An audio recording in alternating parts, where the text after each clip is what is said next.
আসসালামু আলাইকুম। আপনারা দেখছেন ক্রিকেট নিউজ ইনফো।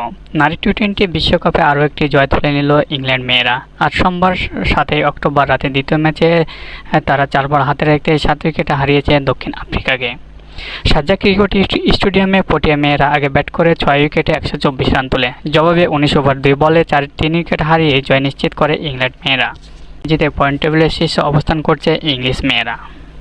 লক্ষ্য তাড়া করতে নেমে 16 রানে মায়াবাচী উইকেট হারায় ইংল্যান্ড। মাত্র 8 রান করে এলবিডব্লিউ হয়ে ফিরে যান তিনি। 50 রানের মাথায় হারায় দ্বিতীয় উইকেট। এবার এলসি কেফসি ব্যক্তিগত 19 রানে সাজঘর ফিরেন।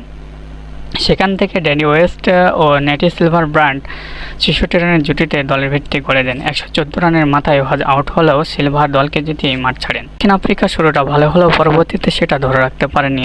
তাতে দলীয় সংগ্রহ 124 রানের বেশি হয়নি। ব্যাট হাতে পটিয়া মেয়েদের মধ্যে অধিনায়ক লরা 3-4-এ সর্বোচ্চ 42 রান করেন। এছাড়াও মার্জে কাপ 26, ডাকসেন 20, এনেকে 18 ও তানজিম 13 রান করে। বল হাতে ইংল্যান্ড মেয়ে শফি 4 ওভারে 15 রান দিয়ে 2 উইকেট নিয়ে ম্যাচ সেরা হন। এই ছিল ক্রিকেট নিউজের খবর। দেখা হচ্ছে অন্য কোনো ভিডিওতে। আল্লাহ হাফেজ।